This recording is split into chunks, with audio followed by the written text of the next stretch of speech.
베트남을 떠올리면 보통 자유롭고 개방된 신흥경제국이라는 이미지가 먼저 떠오릅니다. 하지만 의외의 사실이 있습니다. 이 나라는 지금도 공산당이 모든 권력을 장악한 사회주의 일당 체제라는 점입니다. 사회주의라면 당연히 비효율과 통제를 떠올리지만 베트남의 경제는 누구보다도 자본주의적으로 활발하게 돌아가고 있습니다. 글로벌 기업들이 대규모 공장을 세우고 수출은 매년 기록을 갱신하고 있습니다. 사회주의 체제를 유지하면서 시장 경제가 활발히 돌아가는 나라. 베트남은 어떻게 이런 구조가 가능해진 걸까요? 바로 요약해 보겠습니다.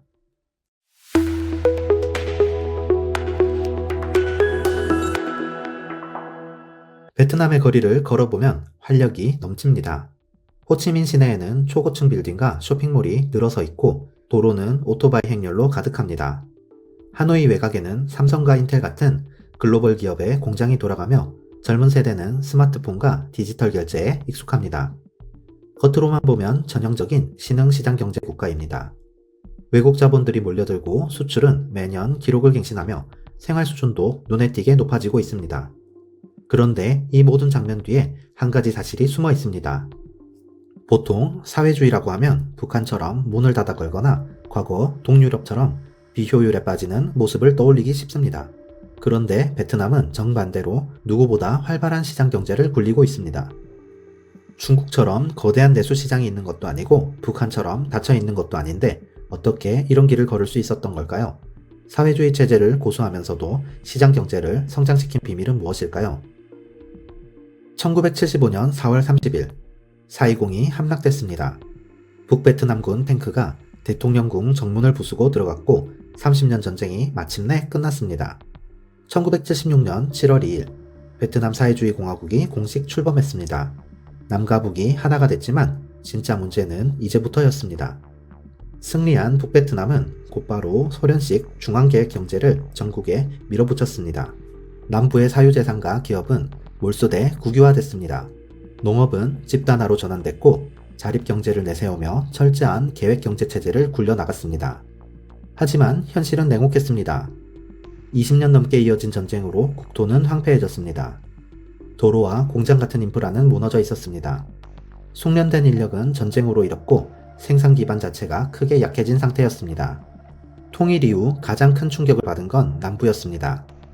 남부의 기업들은 국유화돼 국가 소유가 됐고 도시에 있던 수많은 상점들도 하루아침에 몰수돼 문을 닫았습니다. 장사를 하던 상공업자들은 더 이상 자유롭게 일할 수 없었고 농민들 역시 자신들의 땅을 잃고 집단 농장에 묵혔습니다. 기업과 상점, 땅까지 모두 국가가 걷어들이면서 경제활동은 빠르게 움츠러들었습니다. 서방과의 무역도 끊겼습니다. 베트남은 사회주의 진영 안에만 갇히게 됐고 원자재와 기술은 소련과 동유럽 사회주의의 국가들이 보내주는 원조에 의존했습니다. 하지만 그 지원만으로는 턱없이 부족했습니다. 1976년 정부는 야심찬 계획을 발표했습니다. 제2차 5개년 계획이었습니다. 목표는 연평균 14% 성장. 하지만 현실은 참담했습니다. 실제 성장률은 1.4%에 불과했습니다. 목표의 10분의 1 수준이었죠. 농업이 무너졌습니다. 집단 농장 체제는 효율성을 떨어뜨렸고 농민들은 일할 의욕을 잃었습니다. 1976년 쌀 생산량은 1350만 톤이었는데 1980년에도 1400만 톤 수준에 머물렀습니다. 4년 동안 거의 늘지 않았습니다. 문제는 인구는 계속 늘어났다는 점입니다. 1976년 인구 5천만 명에서 1980년 5,400만 명으로 증가했습니다. 생산은 정체됐는데 먹을 입은 늘어났습니다. 그 결과 1인당 식량은 오히려 줄어들었습니다. 1980년대 초반 북베트남 지역 300만 명이 식량 부족에 시달렸습니다. 공급은 부족해지고 소비재는 시장에서 사라졌습니다. 사람들은 배급표에 의존해야 했지만 생활은 나아지지 않았습니다. 물가는 폭발했습니다. 1980년 인플레이션이 25%였는데 1985년에는 95%까지 치솟았습니다. 1986년에는 487%를 기록했습니다. 쉽게 말해 1년 전에 100원이던 물건이 1년 뒤 587원이 됐습니다. 월급을 받아도 며칠이 지나면 가치가 반으로 떨어지는 상황이었습니다. 여기에 전쟁이 또 시작됐습니다. 1978년 12월 베트남은 캄보디아를 침공했습니다. 크메르루즈 정권을 무너뜨리고 친베트남 정부를 세웠죠. 1979년 2월 중국이 보복에 나섰습니다. 베트남에 교훈을 주겠다며 국경을 넘어 침공했습니다. 한 달간 전투는 벌어졌고 양측 합쳐 5만 명 이상 죽거나 다쳤습니다. 전쟁이 끝나도 긴장은 계속됐습니다. 베트남은 캄보디아에 18만 명의 군대를 주둔시켰고 중국 국경에도 대규모 병력을 배치했습니다. 국가 예산의 상당 부분이 군비로 빠져나갔습니다. 미국과 서방의 경제 제재도 계속됐습니다. 무역은 막혔고 원조는 끊겼으며 국제기구 가입도 막혔습니다. 베트남이 의지할 곳은 소련뿐이었습니다. 소련은 매년 20억 달러 규모의 원조를 제공했습니다. 식량, 석유, 기계를 보냈고 차관도 빌려줬습니다. 하지만 이 의존은 베트남을 더욱 취약하게 만들었습니다. 소련 경제도 흔들리고 있었고 지원은 점점 줄어들 수밖에 없었습니다. 사람들은 떠나기 시작했습니다. 1975년부터 1990년대 초반까지 약 80만 명이 보트를 타고 베트남을 탈출했습니다. 이들을 보트피플이라고 불렀습니다. 배는 낡았고 바다는 거칠었으며 해적이 횡행했습니다. 유엔 난민기구 추정에 따르면 탈출을 시도한 사람 중 20만 명에서 40만 명이 바다에서 목숨을 잃었습니다. 도착한 사람들도 쉽지 않았습니다. 동남아 국가들은 난민을 받아주지 않았고 수용소는 넘쳐났습니다. 1985년 베트남은 막다른 골목에 몰려 있었습니다. 경제는 무너졌고 인플레이션은 폭발했으며 수십만 명이 나라를 떠났습니다. 이 상황 속에서 변화의 조짐이 나타나기 시작했습니다. 식량이 부족해지자 정부는 농민들에게 일부 자율권을 주었습니다. 국가에 납품해야 하는 몫을 채우고 나면 남는 생산물에 한해 시장에 내다 팔 수 있도록 했습니다. 중앙에서 모든 걸 통제하기에는 한계가 분명했기 때문에 지방정부에도 제한적인 권한이 넘어갔습니다. 이런 조치들은 중앙 통제만으로는 버틸 수 없다는 현실 인식이 퍼지기 시작했음을 보여주는 신호였습니다. 결정적인 전환점은 1986년 12월 제6차 공산당 전당대회였습니다. 그 무렵 베트남은 물가 폭등과 식량 부족으로 경제가 한계에 봉착했습니다. 소련의 지원도 줄어들고 있었습니다. 1979년 중국과 국경전쟁을 치른 뒤 서방의 제재까지 겹치면서 국제적으로 고립돼 있었습니다. 경제를 살리려면 노선을 바꿔야 한다는 압박이 절정에 달했던 시기였습니다. 마침 전쟁 이후 오랫동안 권력을 쥐고 있던 레주원이 세상을 떠났습니다. 당 내부의 세력 균형이 바뀌었고 1985년 소련에서 고르바초프가 페레스트로이카를 시작하면서 개혁 분위기가 확산됐습니다. 보수파보다 개혁파가 힘을 얻었고 대회에서 응우옌 반민이 새 서기장으로 선출됐습니다. 그는 개막 연설에서 분명히 말했습니다. 우리는 심각한 위기에 처해 있다. 근본적인 변화가 필요하다. 바로 이 자리에서 도이머이가 선언됐습니다. 도이머이는 베트남어로 쇄신을 뜻합니다. 당시 베트남은 이미 먼저 개혁 개방을 시작한 중국의 성과도 지켜보고 있었습니다. 농업과 무역을 개방한 중국이 빠르게 회복하는 걸 보면서 베트남 지도부도 더 이상 기존 방식을 고집할 수 없다는 확신을 갖게 됐습니다. 도이머이는 단순한 슬로건이 아니었습니다. 경제체제를 뿌리부터 바꾸겠다는 선언이었습니다. 핵심은 간단했습니다. 사회주의 틀은 유지하되 시장 원리를 본격적으로 받아들인다는 것이었습니다. 정부가 모든 걸 통제하던 방식을 버리고 기업과 개인이 경제활동을 자유롭게 할 수 있도록 길을 열어줬습니다. 구체적으로 무엇이 바뀌었을까요? 가장 먼저 움직인 건 농업이었습니다. 1988년 정부는 결의안 10호를 발표했습니다. 집단 농장 체제를 사실상 해체했습니다. 땅은 여전히 국가 소유였지만 농민에게 장기 사용권을 줬습니다. 15년에서 20년 동안 자유롭게 경작할 수 있게 했고 생산물을 자기 마음대로 팔 수 있게 했습니다. 효과는 즉시 나타났습니다. 1988년 쌀 생산량은 1700만 톤이었습니다.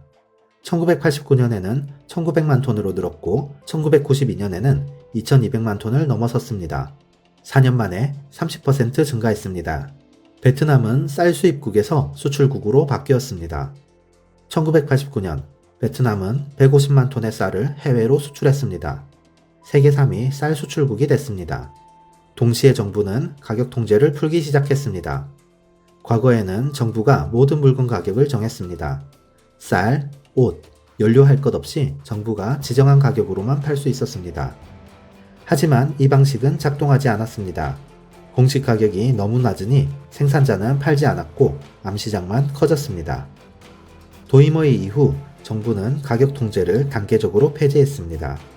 시장에서 수요와 공급에 따라 가격이 정해지도록 내버려뒀습니다. 처음엔 물가가 더 올랐습니다. 하지만 시간이 지나면서 공급이 늘어났고 물가는 안정됐습니다. 1990년대 중반이 되자 인플레이션은 한 자릿수로 떨어졌습니다. 국영기업도 바뀌기 시작했습니다. 과거에는 모든 기업이 국가 소유였고 정부가 직접 운영했습니다. 생산 목표도 정부가 정했고 이익도 모두 국가로 올라갔습니다. 도이머이 이후 국영기업이 자율권을 줬습니다. 스스로 경영 결정을 내릴 수 있게 했고 이익을 남기면 일부를 재투자할 수 있게 했습니다. 여기에 민간기업의 활동도 합법적으로 허용됐습니다. 개인이 회사를 세우고 직원을 고용하고 시장에서 경쟁할 수 있게 됐습니다. 그리고 가장 중요한 변화가 하나 더 있었습니다. 바로 외국인 투자를 받아들이기로 했습니다. 1987년 베트남은 외국인 투자법을 제정했습니다. 외국 기업이 베트남에 공장을 세우고 자유롭게 경제 활동을 할 수 있도록 길을 열어줬습니다. 세금 혜택도 줬습니다. 처음 몇 년간은 법인세를 면제하거나 낮춰줬고 토지 사용료를 감면해줬습니다. 변화는 비교적 빠르게 나타났습니다. 쌀 생산은 1980년대 중반 약 1600만 톤에서 1990년대 중반 2500만 톤 수준으로 56% 이상 늘어났고 식량 부족 문제는 크게 줄어들었습니다. 사기업이 하나둘 늘어나고 외국 자본이 유입되면서 수출은 빠르게 확대됐습니다. 빈곤율은 줄어들었고 생활 수준은 점차 개선됐으며 베트남 경제가 본격적인 성장 궤도에 오르기 시작한 것도 이 시점부터였습니다. 하지만 개혁만으로는 충분하지 않았습니다. 베트남이 진짜 도약하려면 국제사회로 돌아가야 했습니다. 1991년 중요한 변화가 찾아왔습니다. 베트남이 중국과 관계를 정상화했습니다. 1979년 국경전쟁 이후 10년 넘게 이어진 냉랭한 관계가 풀렸습니다. 중국과의 교역이 다시 시작됐고 이후 중국은 베트남 최대 교역국으로 자리 잡게 됐습니다. 1994년 더 큰 변화가 왔습니다. 미국이 베트남에 대한 경제 제재를 해제했습니다. 1995년 양국은 정식 수교를 맺었습니다. 전쟁이 끝난 지 20년 만에 미국 시장으로 가는 길이 열렸습니다. 2000년 미국 베트남 무역협정이 체결됩니다. 관세 장벽이 크게 낮아졌고 베트남 제품이 미국 시장으로 쏟아져 들어갈 수 있는 구조가 만들어졌습니다.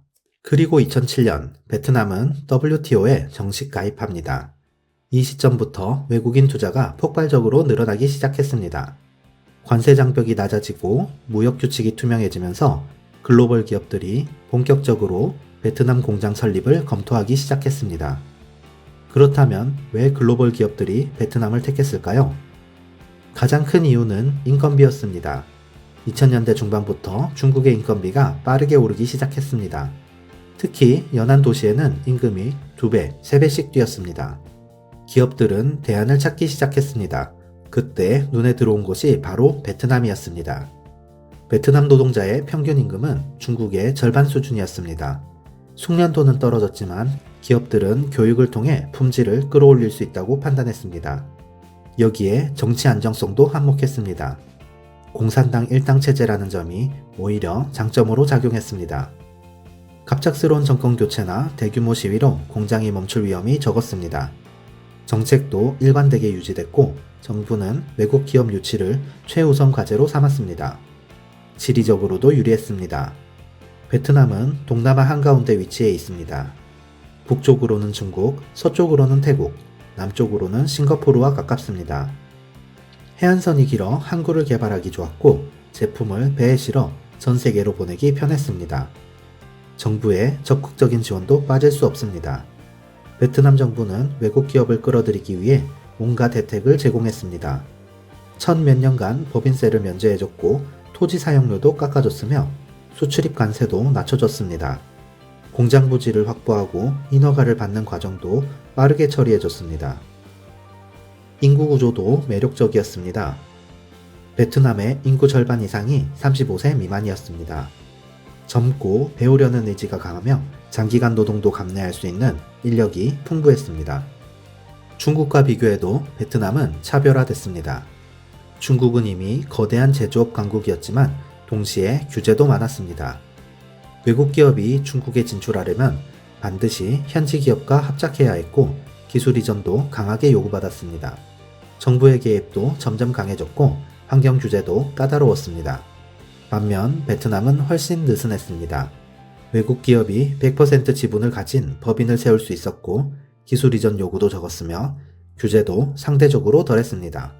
중국은 거대한 내수 시장을 앞세워 자국 기업을 키우려 했지만 베트남은 내수 규모가 작았기 때문에 애초에 수출 중심으로 갈 수밖에 없었습니다. 이 선택이 베트남 경제의 활력을 만든 핵심이었습니다. 2008년 삼성이 베트남 북부 박린성에 첫 공장을 세웁니다. 당시 삼성은 중국 인건비가 빠르게 오르는 상황에서 다음 생산기지를 찾고 있었습니다. 베트남은 값싼 노동력, 정치 안정성, 그리고 한, 배, FTA 가능성까지 갖추고 있었습니다. 삼성은 이후 디스플레이, 가전, 부품 공장을 추가로 지으며 베트남 투자를 확대했습니다. 2024년 기준 삼성은 베트남에 누적 232억 달러, 우리 돈 31조 원을 투자했습니다. 고용 인원은 16만 명에 달하고 전 세계의 삼성 스마트폰의 절반이 베트남에서 만들어집니다. 현재 삼성 베트남 법인의 수출은 베트남 전체 수출의 15에서 20%를 차지하며 매출은 베트남 GDP의 10%를 훌쩍 넘는 수준까지 올라가 있습니다. 그리고 삼성만 온 게 아니었습니다. LG도 2015년 하이퐁에 대규모 디스플레이 공장을 세웠고 인텔은 2010년 호치민 인근에 반도체 조립 테스트 공장을 지었습니다. 폭스콘은 애플 제품을 생산하기 위해 박寧성에 공장을 세웠고 나이키와 아디다스도 베트남을 주요 생산 기지로 삼았습니다. 2018년에는 CPTPP, 즉 환태평양 경제협정에 가입하면서 미국 TPP 탈퇴 이후에도 일본, 호주 등과의 무역을 확대할 수 있는 틀을 확보했습니다. 최근 미국과 중국의 갈등도 베트남에게는 기회였습니다. 글로벌 기업들이 생산 기지를 중국 밖으로 옮기려 했고 그 대안으로 가장 주목받는 곳이 바로 베트남이었습니다. 미국과 유럽 기업은 중국 의존도를 줄이려는 이유로 중국 기업은 값싼 인건비와 가까운 지리적 위치 때문에 베트남 투자를 늘렸습니다. 이렇게 베트남은 미중 경쟁 속에서 새로운 기회를 얻으며 세계 공급망에서 위상을 높이고 있습니다. 변화는 숫자로 드러납니다. 1986년 도이머의 개혁 이후 베트남은 30년 넘게 연평균 6에서 7% 성장을 이어왔습니다. 2023년 잠시 둔화됐었지만 2024년 다시 7% 성장률을 기록하며 신흥국 중에서 가장 빠른 회복력을 보여주고 있습니다. 베트남 수출의 70% 이상은 외국 기업 손을 거쳐나가는 제품들입니다. 삼성, LG, 폭스콘 같은 글로벌 기업들이 대규모 생산 기지를 운영하며 베트남은 세계 공급망의 핵심 거점으로 자리 잡고 있습니다. 특히 전자제품, 휴대폰은 베트남 전체 수출의 3분의 1가량을 차지하고 있고 이제는 세계 전자산업의 허브라는 수식어가 어울릴 만큼 존재감이 커졌습니다. 지난 30여 년 동안 1인당 소득은 개혁 초기보다 4-5배 이상 늘었습니다. 세계은행 기준 하루 3.65달러 미만으로 사는 인구 비율은 2023년에 4% 아래로 떨어졌습니다. 과거에는 시골 마을에서 전기와 도로가 부족해 기본적인 생활조차 힘들었지만 지금은 농촌에도 전력망과 도로가 깔리면서 생활 환경이 달라졌습니다. 도시에는 중산층이 빠르게 늘어났고 오토바이와 스마트폰이 생활 필수품이 될 정도로 소비 수준이 올라갔습니다. 하지만 이런 성장 이면에는 해결되지 않은 과제들이 여전히 남아 있습니다. 도시와 농촌의 격차는 좀처럼 줄어들지 않고 있습니다. 호치민이나 하노이 같은 대도시는 빠르게 성장했지만 농촌 지역은 여전히 낮은 소득과 부족한 인프라로 뒤처져 있습니다. 호치민 시민의 1인당 소득은 농촌 지역의 2-3배에 달하고 메콩 델타와 북부 산악 지역, 특히 소수민족 거주 지역의 빈곤율은 여전히 도시보다 훨씬 높습니다. 국영기업은 규모에 비해 효율이 낮고 부패 문제가 되풀이되면서 자원이 낭비되는 경우도 많습니다. 에너지, 금융, 통신, 인프라 같은 분야에서 국영기업이 여전히 큰 역할을 하고 있고 베트남 GDP의 약 30%를 국영기업이 담당하고 있으며 고용 비중도 상당합니다. 대표적으로 베트남전력공사 EVN, 베트남 석유가스그룹 페트로베트남 같은 기업들이 있지만 효율성, 부채, 특혜 논란이 반복적으로 제기되고 최근에는 부패, 숙청 캠페인이 진행되면서 일부 국영기업 간부들이 구속되기도 했습니다. 행정체계 역시 투명성이 부족해 제도에 대한 신뢰가 약하고 정치적 자유도 제한된 틀 안에 머물러 있습니다. 허가와 인허가, 세금 제도가 어느 시점에 어떻게 바뀔지 명확하지 않은 부분이 남아있고 최근에는 고부가가치 산업에 대한 세금 혜택 조정을 놓고 외국 기업들이 우려를 표현하기도 했습니다. 그리고 외국 기업 의존도가 높다는 점도 취약성으로 작용합니다. 수출의 70% 이상을 외국인 투자 기업이 담당하고 전자 수출은 소수 글로벌 기업 비중이 특히 큽니다. 삼성처럼 특정 기업 몇 곳이 흔들리면 베트남 전체 수출과 GDP가 같이 흔들릴 수 있는 구조입니다. 실제로 2021년 코로나19 봉쇄 당시 베트남 공장들이 가동을 멈추자 글로벌 전자공급망이 동시에 흔들렸고 일부 기업은 생산기지 다변화를 검토하기도 했습니다. 2022년 이후 빠르게 회복했지만 이 경험은 외국 자본 의존 구조의 취약성을 드러냈습니다. 그리고 이 모든 과정의 바탕에는 공산당의 일당 체제가 여전히 단단히 유지되고 있습니다. 선거와 언론은 철저히 통제돼 있고 중요한 정책 결정은 모두 당 중심으로 내려지며 경제는 열려 있지만 정치적 권력은 철저히 닫혀 있는 구조가 지금까지도 유지되고 있습니다. 베트남은 이런 조건 속에서 독특한 길을 걸어왔습니다. 정치적으로는 공산당 일당 체제를 유지하면서도 경제적으로는 누구보다 시장 논리에 의존하는 구조를 만들어 왔습니다. 베트남의 실험은 아직 진행 중입니다. 정치는 닫고 경제는 열어둔 이 모순된 균형이 언제까지 유지될 수 있을지 아니면 결국 어느 한쪽으로 기울지는 아무도 장담할 수 없습니다. 베트남 모델, 앞으로도 지속 가능할까요? 여러분의 의견을 댓글로 남겨주세요.